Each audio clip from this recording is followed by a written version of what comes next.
तर हे शिल्प जिथं तयार होतंय त्या ठिकाणी आम्ही पोहोचलो। शिल्पकार दीपक थोपटे आपलं सारं कौशल्य पणाला लावून हे शिल्प साकारतायत। पुतळ्याची वैशिष्ट्ये जाणून घेतली आहेत आमचे प्रतिनिधी राहुल कुलकर्णींनी। नमस्कार, मी राहुल कुलकर्णी। हे जे शिल्प आहे ना, हा महाराष्ट्र पहिल्यांदा बघतोय। अफजल खानाच्या वधाला 350 वर्ष पूर्ण झालेत ह्या वर्षी।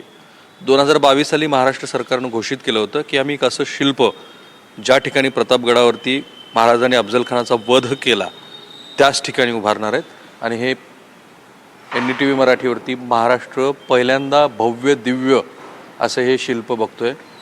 किती मोठं आहे बघा हे अफजल खानाचं हे जे शिल्प आहे, त्यातला भाव, महाराजांनी कोथळा ज्या वेळेला बाहेर काढला त्यानंतर त्याची अफजल खानाची जी काही नैसर्गिक प्रतिक्रिया असेल ती।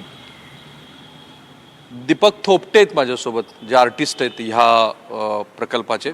आणि छत्रपती शिवाजी महाराजांचा भाव बघा।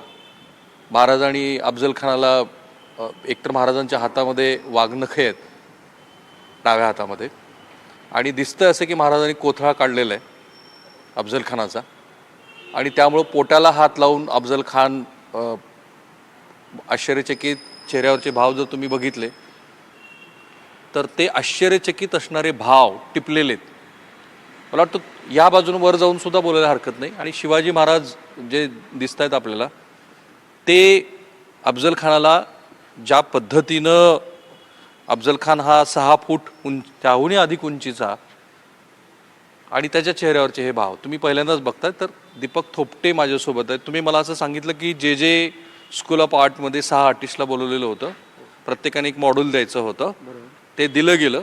त्या 6 पैकी तुम्ही सुदैवी आहात की तुमचं ते सिलेक्ट झालं, आणि पुढच्या किती दिवसामध्ये, एक 2 महिन्यामध्ये हे पूर्ण करायचं होतं। तर आपलं हे काम, मातीकाम करायला आपल्याला 2 महिने लागलेले आहे। आणि हे पूर्ण क्लेवर करताना कमिटी पूर्ण ह्याच्यावर अभ्यास करत होती। त्याचं वय, त्याचे जोश, तो महाराजांचा चेहऱ्यावरचा हावभाव, त्याच्या जो जोश पाहिजे तो येणं फार गरजेचा होता। तो दिसतोय महाराजांच्या चेहऱ्यावरचा जोश। हो, मग हे कसं टिपलं कसं तुम्ही? हे बलकोडे सर होते, पांडुरंग बलकोडे सर, आणि त्यांनी आम्हाला हा सल्ला दिला की कसा जोश असला पाहिजे, त्यांचा ताकद, त्यांना जे राग होता महाराजांना की त्यांच्या भावाला, सख्या भावाला मारल्या गेलं ते ह्या अफजल खानाने। तर त्याचा राग त्यांना, महाराजांना एवढा होता, आणि जिजाऊंनी पण सांगितलं होतं की हे आपल्याला ह्याला सोडायचं नाहीये। वा, आणि तो मग तो द्वेष महाराजांच्या चेहऱ्यावर तो दिसतोय। आणि गळ्यामध्ये महाराजांच्या कवड्यांची माळा आहे, मोत्यांची माळ आहे, भवानी मातेची ही माळ आहे। ते पूजा करूनच तिथे प्रतापगडवरनं खाली आले, बरोबर, भवानी मातेची पूजा करून।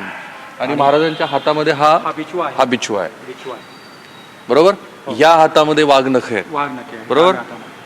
पण मग हे कसं, कारण अशी चर्चा तर ऐतिहासिक दृष्ट्या फार वेगवेगळ्या आहेत की महाराजांनी मिठीमध्ये घेतलं आणि ते मारलं गेलं। पण महाराजांनी त्यानंतर जेव्हा अफजल खानांनी पकडलं तेव्हा वाघनखे त्यांच्या पोटावर पहिल्यांदा आक्रमण केलं, आणि त्याला थोडी भीती वाटल्यामुळे तो मागे सरकला, आणि महाराजांनी त्याला धक्का देऊन मागे सरकवला, आणि त्याच्या कोठ्यामध्ये बिछवा खुपसला, आणि मग सगळे त्याची आतडी बाहेर काढली। असा तो प्रसंग, तो जोश आपण हा शिल्पामध्ये पूर्ण आणलेला आहे। आणि अफजल खान हा आश्चर्यचकित झाल्यासारखा वाटतो, आश्चर्यचकित झाला, आणि तो घाबरला। नंतर तो पूर्ण असा जीवानिशी घाबरलाय की आपल्या आईवर हे काय संकट कोसळलंय, असं ते पूर्ण भाव आपण ह्याच्यामध्ये घेतले। आणि जी महाराजांची ताकद ह्याच्यामध्ये पूर्ण दिसते की त्यांचा जोश, त्यांचा राग, हा सगळा ह्याच्यामध्ये भाव दिसतोय। 350 वर्ष पूर्ण झाली अफजल खान वधाला, आणि त्यानंतर प्रतापगडाच्या पायथ्याशी जिथे महाराजांनी, मी सांगितलंच मगाशी, तिथं हे शिल्प बसणार आहे। आणि महाराष्ट्र पहिल्यांदा हे शिल्प बघतोय। 2 महिने लागतील आणखी पूर्ण व्हायला। किती मोठं आणि भव्य आहे बघा। म्हणजे इथून वाटतं आता जमिनीपासून अफजल खानाची उंची येते किती? साधारण एक 15 फुटाची उंची, 15 फुटाचं आहे। आणि छत्रपती शिवाजी महाराजांची किती? साधारण एक 13 फुटापर्यंत ती शिल्प आहे। म्हणजे महाराज 13 फुटाचे आहेत, ते 15 फुटाचे, कारण ऑब्व्हियसली ते मोठे आहे, मोठाच होता अफजल खान, फार मोठे होते। आणि महाराजांची उंची त्यावेळी फक्त 5 फूट त्यांची आहे ऍक्च्युली। 5 फूट 3 इंच होती, 5 फूट 3 इंच, 5 फूट 3 इंच किंवा 5 फूट 5 इंच असेल। पण आता हा जो भाव आहे तो भाव तुम्ही कसा टिपला, म्हणजे अभ्यास काय केला गेला? मी एक कलाकार म्हणून मी तुम्ही काय? अकलूजची सृष्टी केली होती. आम्ही हे प्रसंग अकलूजमध्ये सुद्धा हा मांडला होता, पॅनलमध्ये होता. पण असं राऊंड शिल्प कुठेही भारतामध्ये आजपर्यंत घडलेलं नाही. हे पहिलं राऊंड हे पहिलं राऊंड शिल्प पहिलं आहे आणि मला असं वाटत नाही की परत होईल म्हणून. पण हे शिल्प पहिलंच आहे की एवढं मोठं शिल्प कधीच घडलेलं नाही. वा. आणि आम्ही अकलूजची शिवसृष्टी करत असताना बाबासाहेबांनी पुरंदरेंनी त्याचा जोश आणि हा सगळा आम्हाला हा भाव दिलेलाच होता. त्याला दिलेला होता. आणि त्यांच्या मार्गदर्शनामुळे आम्हाला अकलूजमधला खूप स्टडी आमचा झाला होता. बरं. आणि त्याचा फायदा आम्हाला आत्ता हा इथे झालेला आहे हे शिल्प घडवताना. आणि परत आमचे मिस्त्री सर आहेत, त्यांनी पण मार्गदर्शन याच्यामध्ये केलेलं आहे. आणि कला संचलनाचे सरांनी सुद्धा डायरेक्टर ते सुद्धा इथं येऊन 3-4 वेळा व्हिजिट करून गेलेले आहेत. त्यांनी प्रत्येकाने ह्याच्यामध्ये प्रत्येकाने रस घेतलेला आहे, कारण हे शिल्प घडणार आहे आणि चांगलं घडावं हीच सगळ्यांची इच्छा होती आणि त्या पद्धतीने हे काम झालेलं आहे.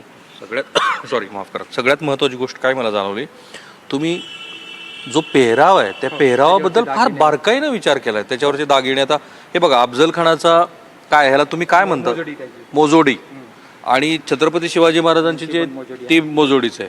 पण महाराजांचा पेहराव आणि अफजल खानाचा पेहराव याच्यामध्ये बराच तुम्ही विचार काय फरक आहे दोघांमध्ये? एक हे आपलं हे महाराष्ट्रीयन पद्धतीचं डिझायनिंग आहे महाराजांचं, हां, आणि हे मोगलकालीन पद्धतीचं हे डिझाईन पण आहे. हे दोनात फरक कसा केला तुम्ही? हो, तो आपण जे रेफरन्स आपल्याला मिळत होते पुस्तकांमधले की दागिने कसे असतात, तोडा कसा असतो महाराजांचा, असा हा अभ्यासावरून आपण हे केलेलं सगळं काम आहे.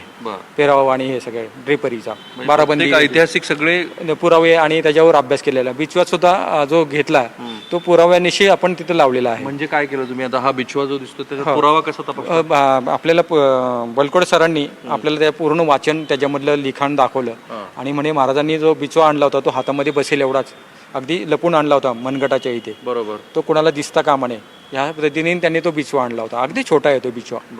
आणि त्याच्या साह्याने ते मारलेले. आणि वाघनखे जी आहेत ती वाघनखे हातामध्येच घातलेली होती, पण वर्ण असं वाटत होतं की अंगठी त्यांच्या हातात फक्त आहे. त्या रिंग फक्त दिसतात बाहेर न बघितल्यानंतर, पण आतमध्ये त्याला वाघनखे आहे. बरं.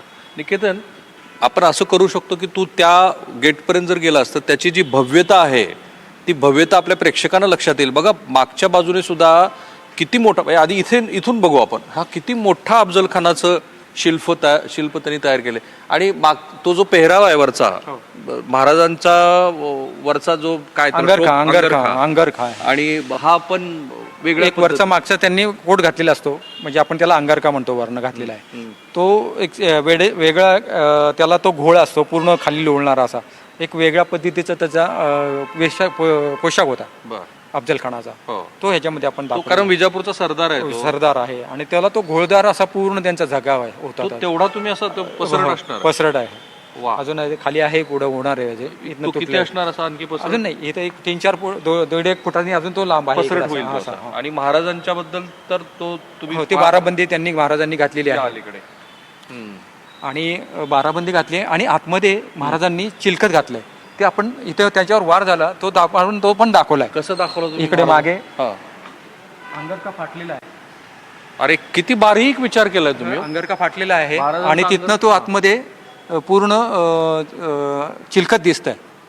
तिथं वार झालेला आहे महाराजांवर पाठीवर आणि त्याच्यावर आतमध्ये चिलखत आहे. ही मराठीशाही पगडी महाराजांची, बरोबर. हो. आणि महाराजांनी त्याला असं रेलून ढकललेलं आहे पूर्ण अंग. आणि ते पोटाला त्याने धरलाय, तो कोथळा बाहेर काढल्याचा प्रसंग आहे. बरोबर ना? हो. हे बघा, हे पहिल्यांदा तुम्ही हे शिल्प बघत आहात. मला असं सांगण्यात आलं की साधारणपणे 1 कोटीपेक्षा अधिकचा खर्च आहे. 1 कोटीच्या अधिकचा खर्च आहे. जिथे तो प्रत्यक्ष वध झाला त्या ठिकाणी एक अशी पायाची रचना केली जाणार आहे. ते काम सुरूच आहे माझ्या मते. आता फक्त पावसाळ्यामुळे तिथल्या बेसचं काम आपल्याला चौथऱ्याचं अजून होऊ शकलेलं नाहीये, पण त्याची तयारी त्यांची बेसिक झालेली आहे आणि ते काम चालू आहे. आणि येत्या 2 महिन्यामध्ये ते पूर्ण होईल असं त्यांचं म्हणणं आहे. मग तेव्हा 2 महिन्यामध्ये हा आपलं शिल्प आपलं पण पूर्ण झालेलं असेल. म्हणजे पुढच्या 2 महिन्यामध्ये प्रतापगडाच्या पायथ्याशी महाराष्ट्राला हे शिल्प बघता येईल. आता जवळपास 90% अधिकचं काम झालेलं आहे. काय आता फक्त फिनिशिंग आणि त्याचं टचअप राहिलेत तेवढंच आहे. ब्रिजिंग करून पूर्ण झाले, त्याचं फिनिशिंग आता चालू आहे. अजून ऑक्सिडायझिंगचं काम बाकी आहे. किती बारीक बारीक गोष्टीचा विचार केलाय बघा. महाराजांचा जो काय तुम्ही ह्याला विशिष्ट असा मोजोडी हा जो शब्द वापरलाय, फार बारकाईनं आपल्याला भाग्यच आहे की हे ज्या वेळेला प्रत्यक्षामध्ये शिल्प बसवलं जाईल तिथे काही कोणाला जाता नाही येणार. त्याच्यावरच्या ह्या बुट्ट्या वगैरे पण आपण असं बारीक बारीक करतोय. वा वा. म्हणजे त्याच्यावरचं त्यांची जे ड्रेसवरचं टेक्स्चर होतं ते आपण आणलेलं आहे. त्याच्यावरच्या ज्या बुट्ट्या आहेत त्या आपण आणलेल्या आहेत. म्हणजे डिझाईनचा पण पूर्ण अभ्यास करून आपण हे काम केलेलं आहे.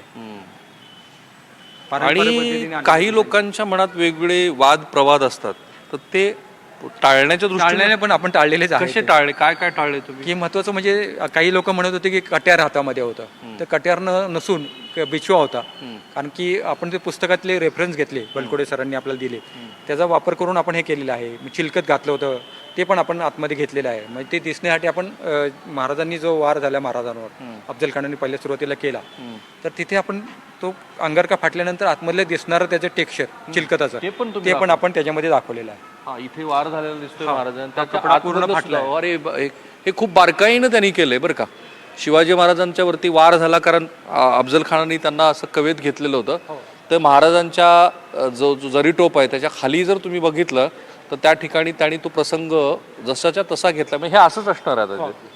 हे लोकांना कळेल की काय वार झालाय आणि त्याच्या आतमध्ये चिलकत होतं. आणि अफजल खानाच्या अंगावरचे अलंकार पण तुम्ही फार बारकाईने सगळे, त्या माळा वगैरे त्याच्या याच्यासाठी कुठलं छायाचित्र वापरलं? आपल्या बाबासाहेबांच्या पुस्तकामध्ये ही महाराजा म्हणून पुस्तक आहे, त्याच्यामध्ये हे सगळं ड्रॉइंग केलेली होती. बाबासाहेबांचा बराच रेफरन्स आपण घेतलाय. सो हे पहिल्यांदा महाराष्ट्र बघतो आहे. आता त्याच्यातले जे सगळे राजकीय अभिनिवेशाचे मुद्दे आहेत ते आपण त्याची स्वतंत्रपणे चर्चा करू. तो हा काही या ठिकाणी त्याची चर्चा करण्याचं नियोजन नाही आहे. पण हे शिल्प महाराष्ट्र पहिल्यांदा बघतोय. पुढच्या 2 महिन्यामध्ये हे महाराष्ट्राला लोकार्पण केलं जाण्याची शक्यता आहे, कारण तिथला जो पायाचं काम आहे ते पायाचं काम होणे बाकी आहे. अलीकडच्या काळामध्ये इतक्या उत्तम पद्धतीचं बारकाईनं अभ्यास वगैरे करून केलेलं असं जे शिल्प आहे ते तुम्हालाही कुठं असेल, तुम्ही कुठे पाहिलं असेल, त्याहीपेक्षा हे उत्तम असं शिल्प आहे असं दिसतंय. बघूया याबद्दल पुढच्या ज्या सगळ्या घडामोडी असतील त्याही आम्ही आमच्या प्रेक्षकापर्यंत पोहोचणार आहोत. पण बघा, साताऱ्यामध्ये वाघनखं आलेली आहेत, ती उद्या महाराष्ट्रासाठी खुली केली जाणार आहेत. आणि त्याच वेळेला ज्या वाघनखावरून तो सगळा प्रसंग घडला आणि ती आपण लंडनवरून आणली, तोच प्रत्यक्षात प्रसंग जो उभा करणार आहे महाराष्ट्र सरकार, तो आता तुमच्यासमोर आहे. कॅमेरामन निकेतन मानेसह मी राहुल कुलकर्णी, NDTV मराठी, पुणे.